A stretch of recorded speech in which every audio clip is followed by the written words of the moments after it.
done my first major tour. Johnny did a very generous thing for that show. He furnished gowns for all the ladies, and at the end of the taping, gave them the gowns to keep. Mine was a beautiful aqua slim-styled evening gown with spaghetti straps. Not many television hosts would have even thought to make such a kind and sensitive gesture, and I, for one, was very grateful. It's that kind of open-heartedness, along with his great music, that has made Johnny Cash a legend.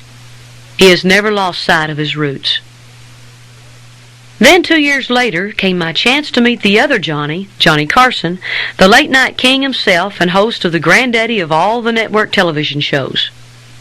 On that first Tonight Show date in 1983, for good luck, and because I couldn't afford anything else, I wore that same dress that Johnny Cash had given me for his TV special. Naturally, I was a bundle of nerves, but when I met Carson backstage before the show, he was very nice and gracious.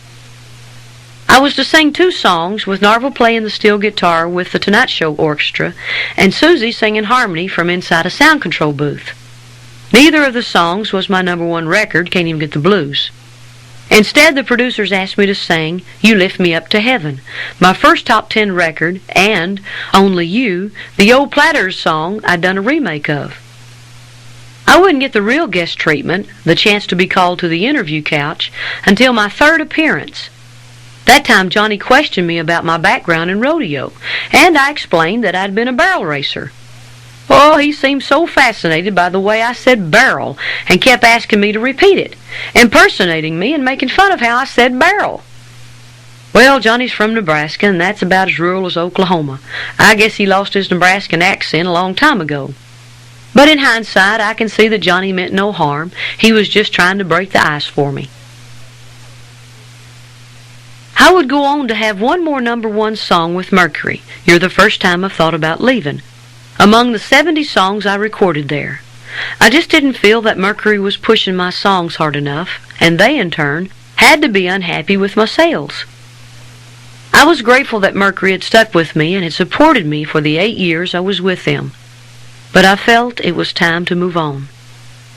Looking back, I see that the best things that ever happened to me in my life happened when I went with my gut feelings.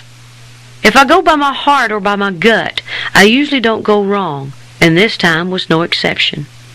During the time I had been looking for a new record label, I had also begun to think I needed a new manager. Don Williams had helped me an awful lot, but his offices were in Los Angeles, so Charlie and I rarely saw him. So we decided to go with Bill Carter, who had been Don's lawyer. Bill Carter knew how my business worked, and he was the one who confirmed my new contract with MCA.